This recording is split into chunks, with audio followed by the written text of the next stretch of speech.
Manila, Martes tanghali. Ako, si Paulina Andres, 32 taong gulang, ay nakatayo sa harap ng aming apartment sa barangay at pinapanood kung paano nauwi sa abo ang aking buhay. Sasabihin ng BFP mamaya, short circuit sa electrical wiring ng kalan, ma'am. Nangyayari talaga, nangyayari.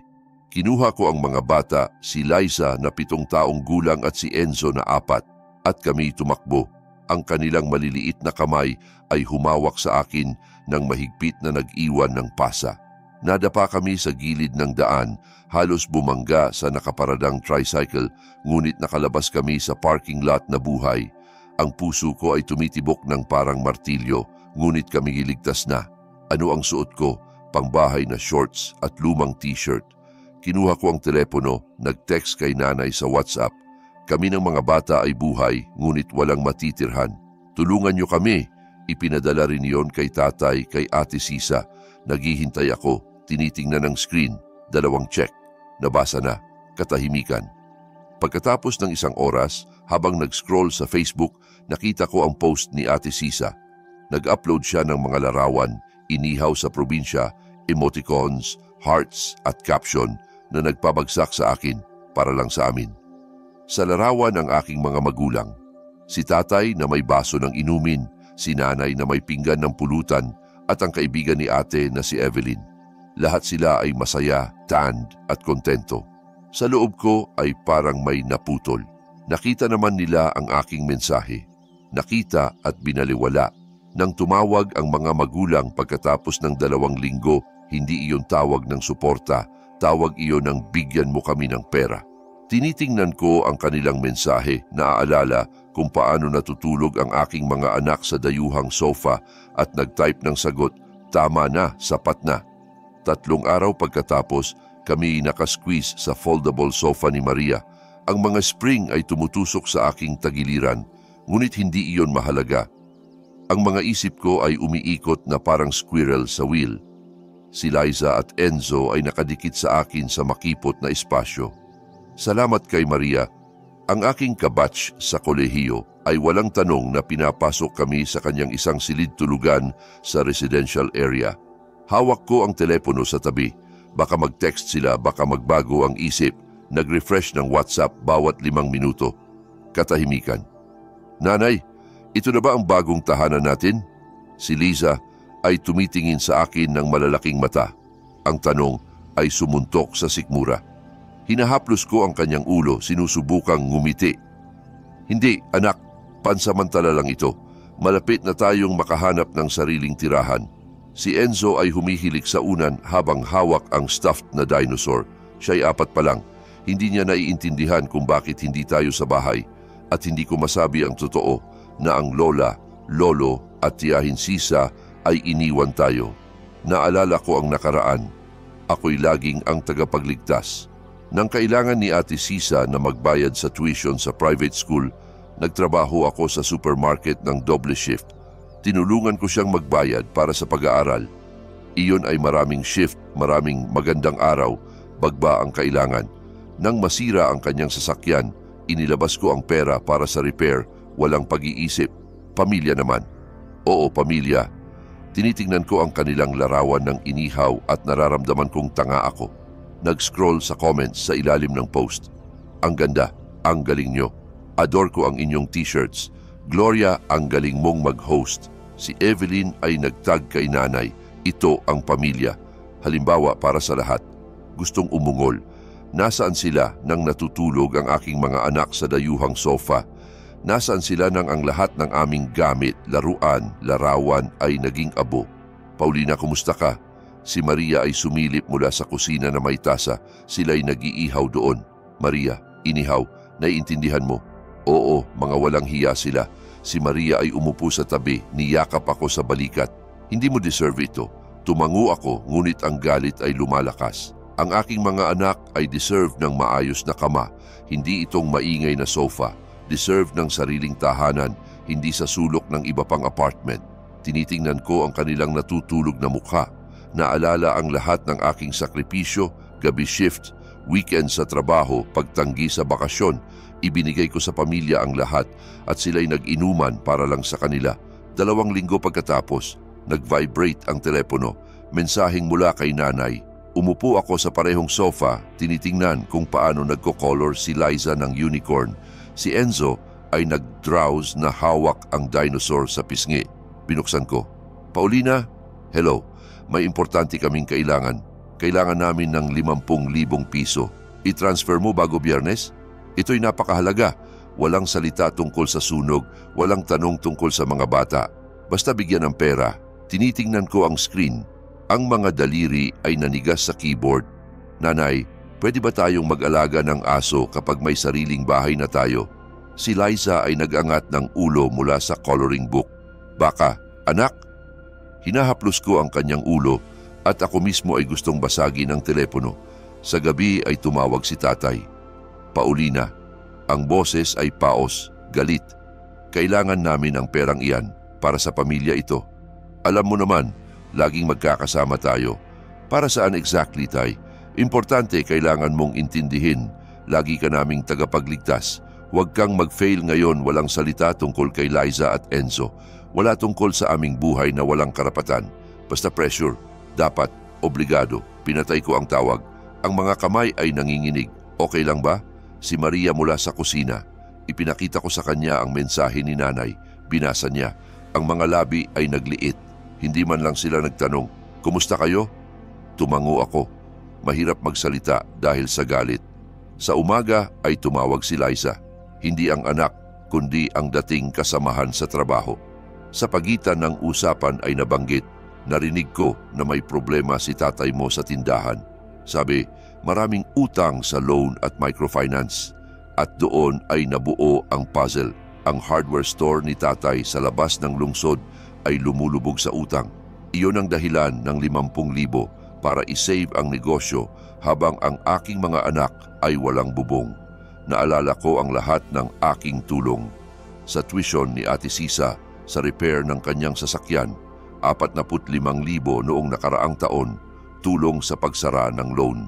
Plus, bawat buwan ng 5,000 hanggang 7,000, tulong sa mortgage.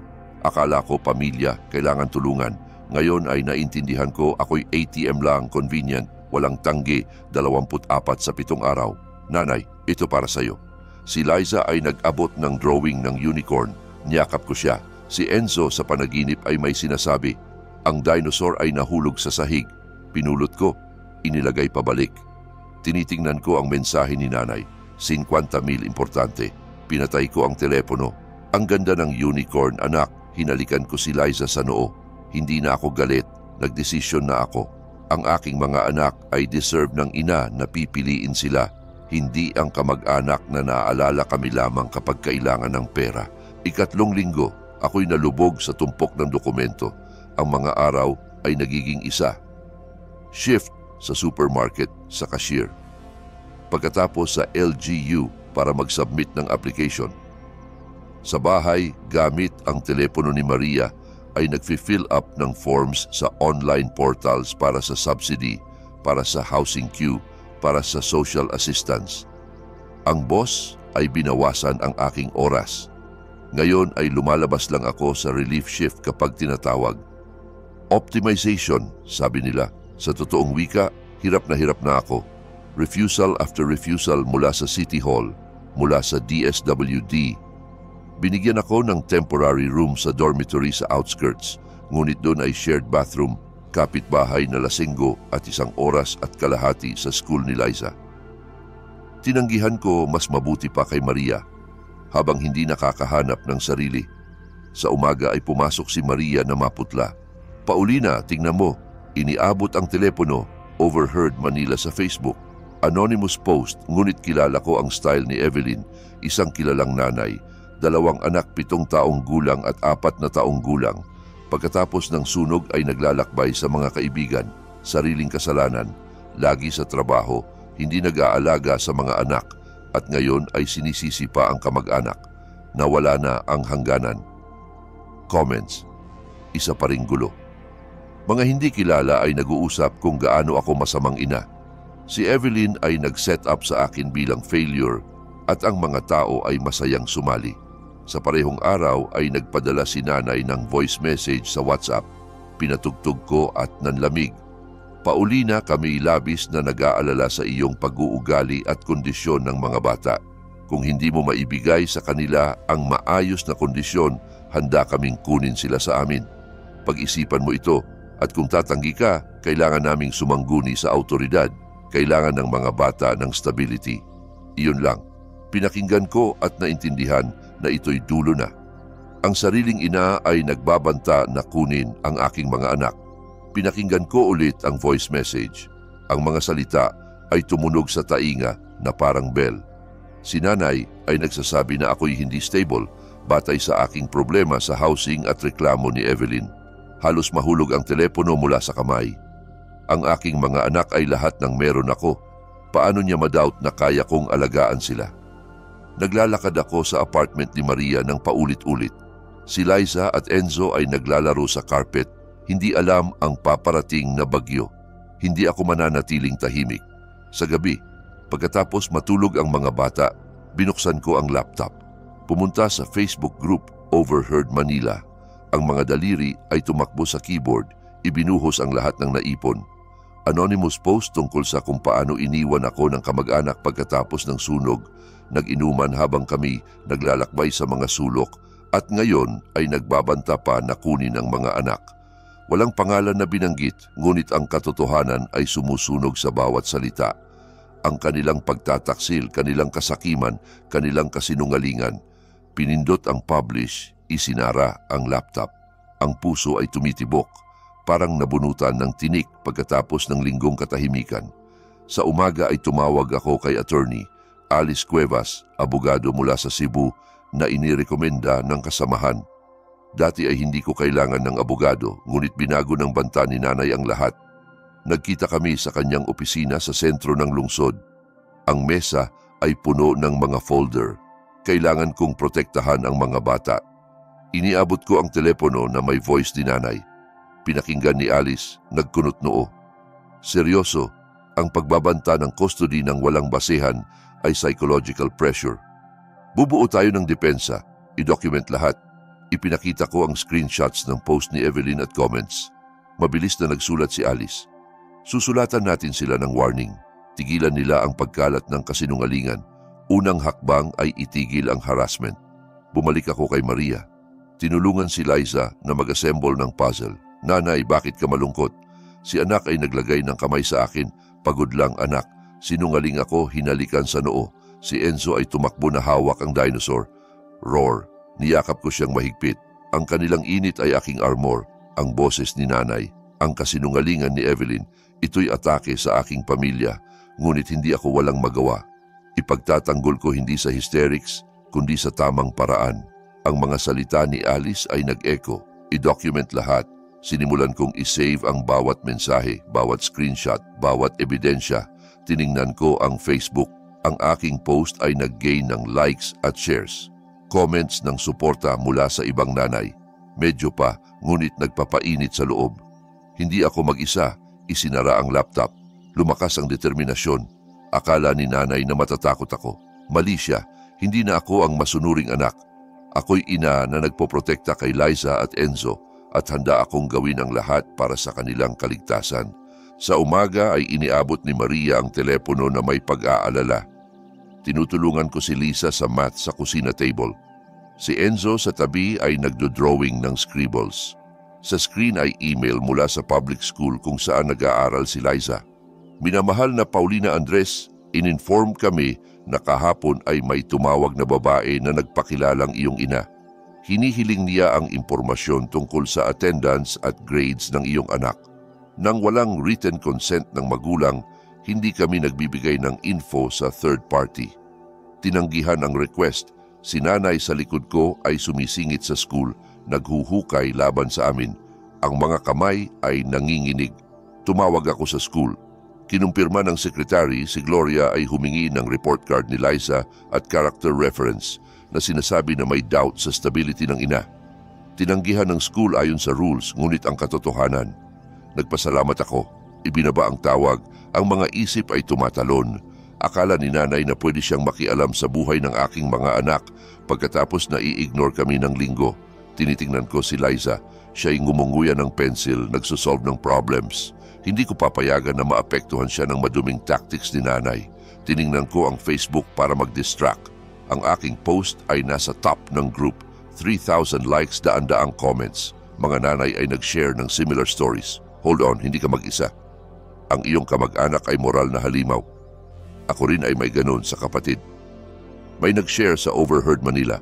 Ang post ay kumalat sa local pages. Tinitingnan ko ang screen. Pride na halos sa takot. Walang pangalan na binanggit, ngunit lumabas ang katotohanan. Sa gabi ay nag-vibrate ang telepono. Si Ate Sisa sa WhatsApp. Ano ang ginawa mo? Ang mga tao ay nag-uusap tungkol sa iyong stupid post. Sa trabaho ko ay nagbubulungan. Ito'y nakakasira sa aking reputasyon. Si Ate Sisa ay nagwo-work bilang marketer sa ad agency. Doon ay kilala lahat. Siguro nakita ng mga kasamahan ang post, nag-connect. Hindi sumagot. Ang panga ay nanigas. Nang kami homeless, hindi inaalala ni Ate Sisa. Ngayon ay nag-aalala sa kanyang imahe. Ang irony ay nagpapakulo ng dugo. Tumawag ako kay Alice. Ikinuwento ang tungkol sa school. Lumalampas na sila, sabi niya ng matigas. Isa pang pressure attempt. Sa susunod na araw ay nagkita kami sa kanyang opisina. Dinala ko lahat. Ang hiling ni nanay ng 50,000. Tawag ni tatay. Voice na may banta tungkol sa custody. Screenshots ng post ng inihaw para sa kanila. Email mula sa school. Inilagay ni Alice ang mga papeles. Nag-squint. Pwede nating mag-file ng complaint sa pulis tungkol sa harassment, extortion, banta, attempts na kumuha ng data sa school. Sapat ito. Ipinakita ko ang telepono, ang post sa Facebook. Pwede ba itong makatulong? Tiningnan ni Alice ng anonymous. Walang pangalan, walang problema, ngunit magagalit sila. Maghanda ka, baka lumala. Tumango ako. Ang tiyan ay nagnat. Ang post. Aking katotohanan, ngunit hindi ko inaasahan ang resonance. Nagre-regret? Hindi. Ito'y aking paraan na sumagot ng hindi nababasag. Sa bahay ay naglalaro ako kay Enzo ng blocks. Nanay, tingnan mo, tower. Ang kanyang ngiti ay nag-iilaw sa kwarto. Ginulo ko ang kanyang buhok. Si Liza ay nagdala ng unicorn. Nanay, maglaro tayo ng school. Tumango ako. Mabigat sa dibdib, ngunit mainit. Ang kanilang saya ay nagpapanatili sa akin kahit na umaatake si nanay at nagpapanik si Ate Sisa. Ako'y lumalaban hindi lang para sa sarili, para sa kanila. Sa gabi ay kinumpirma ni Alice. Ready ang documents. Hinihiling na tigilan ng anumang contact sa iyo at attempts na kumuha ng info tungkol sa mga bata. Bukas pirmahan mo. Sumang-ayon ako. Relief na halo sa determinasyon. I-save ang email ng school, mensahe ni Ate Sisa sa folder ng ebidensya. Bawat hakbang nila, isa pang argumento para sa akin. Akala nila matatakot ako. Ako'y nagbubuild ng wall ng proteksyon para sa aking mga anak. 1 buwan pagkatapos ng sunog. Registered mail. Sa envelope ay abogado mula sa Cebu. Binuksan ko. Nawala ang lupa sa ilalim ng paa. Demand letter. Sinasabi na ako'y nagkalat ng damaging info sa internet. Si nanay, tatay at Ate Sisa ay hinihiling na tanggalin ang lahat ng posts at mag-public apology para sa libel. Ang mga kamay ay nanginginig. Binago nila ang aking salita, nag-set up sa kanila bilang victims. Tumawag ako kay Alice. Ang boses ay nabasag. Nagbabanta sila ng korte. Nagkita kami sa parehong araw. Tiningnan ni Alice ang letter, ngumisi. Anonymous ang post, ngunit maaari nilang patunayan na tungkol sa kanila ang description ay masyadong detailed. Gayunpaman, lahat ng sinulat mo ay totoo at ang katotohanan ay hindi libel. May ebidensya tayo ng bawat fact. Kung makarating sa korte, may ace tayo, extortion, banta ng custody, tawag sa school. Yumuko siya, gamitin natin ang kanilang actions laban sa kanila. May lahat tayo ng kanilang mensahe na hinihiling pera. Ito'y mas malakas kaysa anonymous post sa internet. Tumango ako. Lumakas ang determinasyon, hindi ako aatras. Sa susunod na araw ay nag-file kami ni Alice ng complaint sa pulis tungkol sa extortion. Inattach ang lahat ng ebidensya, mensahe at voice ni nanay, tawag ni tatay. Attempts na kumuha ng data ni Liza sa school, screenshots ng post ng inihaw para sa kanila, hiling ng 50,000, banta ng custody, email mula sa school. Idinagdag ni Alice ang mensahe ni Ate Sisa tungkol sa reputation. Ito'y nagpapakita ng kanilang motive na patahimikin ka. Sinubukan nilang takutin ka, ngunit lumampas. Naghahalungkat ako sa old files sa telepono. Nakita ko ang bank statement. 3 taon na ang nakalipas ay nagbayad ako ng utang ni Ate Sisa sa credit card. 45,000 para hindi habulin ng collectors. Ipinadala ko sa kanya ang screenshot na may isang linya. Ito ako ang tumulong sa iyo, hindi vice versa. Si Ate Sisa ay tahimik. Alam kong nabasa. Ang kanyang katahimikan ay maliit na tagumpay.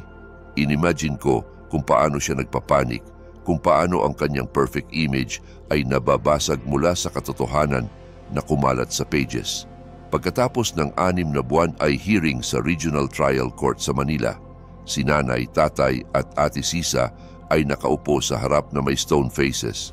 Ang kanilang abogado ay nagsasabi tungkol sa irreparable damage sa reputation mula sa online post. Giniba ni Alice ang kanilang arguments. Ang aking client ay walang binanggit na pangalan. Anonymous ang post at ang kanilang sariling actions na documented dito ay tumutugma sa description. Inilabas ang ebidensya na parang cards, inihaw para sa kanila. Extortion, banta. Tawag sa school. Ang kanilang abogado ay nag-hesitate, hindi mapatunayan na binanggit ko sila. Ang judge ay nag-decide na deny ang suit. Ang martilyo ay tumunog. Ang echo ay kumalat sa room. Lumabas ako sa korte. Ang mga paa ay nanginginig, ngunit mas magaan sa loob. Hinawakan ni Alice ang balikat. Wala na silang iba. I-review ng pulis ang iyong complaint. Nagpasalamat ako. Ang boses ay nanginginig. Sa unang pagkakataon sa mga buwan ay nararamdaman kong kontrolado ko ang sitwasyon. Ang kanilang pagtataksil, kanilang kasinungalingan, lahat ay gumuho. Sa bahay ay tinitingnan ko kung paano naglalaro si Lisa at Enzo ng blocks. Mas mataas, nanay. Si Enzo ay tumawa, naglagay ng red block. Si Lisa ay nagdagdag ng blue, ngumiti. Ang kanilang tawa ay pumuno sa kwarto. Ito ang dahilan ng aking laban. Ibinigay ko sa pamilya ang lahat. Pera, tiwala, loyalty. Inihagis nila ito sa mukha ko. Ngayon ay tapos na. Wala nang mensahe, wala nang healing, wala nang chance. I-block ko ang numbers ni nanay, tatay, Ate Sisa. Ang mga daliri ay hindi nanginginig, sila ay hindi na pamilya. Si Liza at Enzo, ito ang aking buhay. Sa gabi ay huling tiningnan ng Facebook. Ang aking post ay nawala sa top, ngunit ang comments ng suporta ay nanatili. Mula sa hindi kilala na may similar stories, ang kanilang approval ay hindi na kailangan. Sumagot ako sa kamag-anak at nanalo. Isinara ang laptop. Sa dibdib ay tahimik na lakas. Ang aking mga anak ay deserve ng ina na lumalaban para sa kanila. Napatunayan kong kaya ko. Ang kanilang claims ay tahimik na nawala. Kinansel ko ang auto payment sa mga magulang, 7,000 bawat buwan para sa mortgage. Tama na. Ang puso ay tumitibok mula sa katapangan, hindi sanay. Ang perang ito ay hindi sa kanila, kundi sa future ng aking mga anak. Binuksan ko ang savings account para sa mga bata. Unang deposit, ang mismong 7,000. Kaunti, ngunit simula ito. Pangako para sa kanila lamang. Sa susunod na araw ay nag-sign ako ng lease para sa isang silid-tulugan sa residential area. Hindi mansion, maliit na kusina, maingay na sahig. Ngunit sa amin, nakatayo ako sa empty room, inimagine kung paano tatakbo si Liza at Enzo dito. Wala nang dayuhang sofa. Tinulungan ni Maria ang paglipat, nag-order ng truck. Lahat ay nakafit sa isang trip. Magandang lugar, ngumiti siya habang dala ang box ng dinosaurs ni Enzo. Tumango ako. Ang spark ng hope ay lumalakas. Sa unang pagkakataon pagkatapos ng sunog ay nakikita ko ang daan pasulong. Sa weekend ay nagpaint kami ng walls. Si Liza sa stool ay pumili ng light blue tulad ng langit. Nanay, si Enzo ay nagplead para sa curtains na may dragons. Tumawa ako, ginulo ang buhok. Oo, magkakaroon ka ng curtains na may dragons night. Ang amoy ng paint.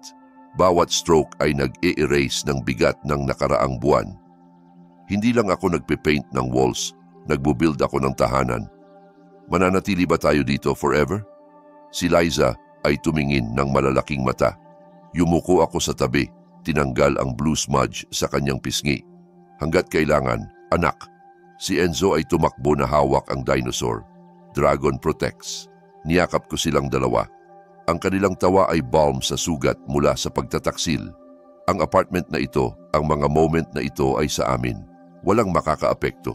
Sa gabi ay umupo ako sa sahig sa gitna ng paint cans. Tumawag sa operator, oras na. Nagpalit ako ng number, pinutol ang huling link sa kamag-anak. Wala nang hiling ng pera mula kay nanay. Wala nang pressure mula kay tatay. Wala nang hysterics ni Ate Sisa tungkol sa reputation. I-save lamang ang important contacts, si Maria, Alice, ilang colleagues. Ang iba ay delete. Ang telepono ay naging mas magaan, parang nabunutan ng mabigat na coat. Tinitingnan ko ang fresh painted walls, tahimik na kalayaan. Ang savings ng bata ay lumalaki ng dahan-dahan. Nagdadagdag ako ng konti kapag may extra. Bawat piso, hakbang patungo sa katatagan. Inimagine si Liza sa college, si Enzo sa kanyang dreams. Baka artist o paleontologist. Naalala ko ang mortgage ni nanay, utang ni Ate Sisa sa credit.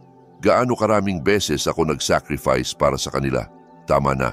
Ngayon bawat na-save na piso, brick para sa foundation ng aking mga anak. Dinala ni Maria ang pizza para i-celebrate ang housewarming. Umupo kami sa sahig. Ang mga bata ay tumawa, ang cheese ay nag-stretch. Kaya mo ito, Paulina, sabi niya ng mainit. Nagbubuild ka ng tunay na tahanan. Ngumiti ako, may bukol sa lalamunan. Siya'y naging support. Ngayon ay nakatayo ako mag-isa. Tinitingnan ko si Liza, nagdodrawing ng unicorn sa napkin. Si Enzo na nagpapakain ng pepperoni sa dinosaur. Ito ang aking pamilya. Gagawin ko ang lahat para sa kanilang proteksyon. Inilagay ko ang mga bata sa bagong kama. Si Liza ay bumulong. Nanay, gusto ko ang tahanan natin. Si Enzo ay humawak sa dinosaur, Dragon Guards. Hinalikan ko sila sa noo. Ang dibdib ay puno. Ang apartment ay hindi perfect, ngunit sa amin. Kinansel ko ang payments, nagpalit ng number, pinutol ang kamag-anak. Sinubukan nilang basagin ako, ngunit ako'y mas malakas. Pinatay ang ilaw. Ang blue walls ay malambot na nag-glow sa dilim. Ito ang aming simula. Sisiguraduhin kong magpapatuloy ito 8 buwan pagkatapos. Ang blue walls ng room ni Liza ay puno ng drawings ng unicorns. Ang curtains ni Enzo na may dragons ay gumagalaw mula sa hangin. Nakita ko sa sale. Swerte. Shelf na may toys. Ang kusina table ay puno ng crafts. Pagkatapos ng shift sa supermarket ay nakikita ko sila sa carpet, tumatawa sa board game. Ang init ng mga moment na ito ay parang kumot, malaking contrast sa chaos sa likod. Sa unang pagkakataon sa maraming buwan ay nararamdaman kong kami ay safe. Nagbuo kami ng space na walang makakapasok. Dumating sa akin ang chismis mula sa common friends. Si Ate Sisa ay umalis sa agency ng sarili. Naging unbearable ang atmosphere. Nagbubulungan ang mga kasamahan. Tumanggi ang mga kliyente na magtrabaho sa kanya. Naghint ang management na better na voluntary. Pagkatapos ng 1 buwan ay nag-resign siya. Hindi makatakbo mula sa katotohanan. Hindi ako natutuwa sa kanyang problema. Tahimik na inaamin na may consequences ang actions. Pinili niya ang side. Hindi akin. Isang araw ay aksidente kong nakabangga ang asawa ni Ate Sisa sa entrance ng supermarket. Siya'y natigilan, nag-hesitate. Paulina, listen, awkward ito. Dumaan ako, nangyayari. May sinabi siya sa likod, ngunit hindi ako lumingon. Ang aking pamilya ay si Lisa at Enzo. Ang iba ay hindi mahalaga. Ang mga magulang ay nag-aani rin ng bunga. Nang walang aking 7,000 bawat buwan ay naging mahirap. Ang mga kaibigan ay lumayo nang malaman ang totoo. Si Evelyn sa parent chats ay tinatawag na chismosa. Narinig ko mula kay Maria, narinig niya mula sa mga kaibigan. Hindi ako naghahanap ng info intentionally, hindi nag-e-enjoy. Busy ako, nagbo-build ng aming buhay. Ang savings ng bata ay lumalaki. Bawat deposit ay promise ng future. Nagtitake ako ng extra shifts, nagsisave kung saan pwede. Punong-puno ng determinasyon na bigyan sila ng stability. Sa gabi ay inilagay ko sila sa tulog. Si Liza ay niyakap ang unicorn. Ito ang pinakamagandang tahanan. Nanay, si Enzo ay tumango, humawak sa dinosaur at masaya ang dragon. Ngumiti ako. Ang kanilang saya ay patunay na tama ang ginagawa ko. Nawala ang pamilya kung saan ako ipinanganak, ngunit nakita ko ang tunay sa mga anak at friends tulad ni Maria. Ang pamilya ay hindi dugo. Ang pamilya ay ang nasa tabi kapag gumuho ang mundo. Natuto akong protektahan ang importante. Ang independence ay hindi lang survival. Ito'y shield na binuo ko para sa akin, si Liza at Enzo. Hindi mabasag para sa mga sumubok na sirain kami.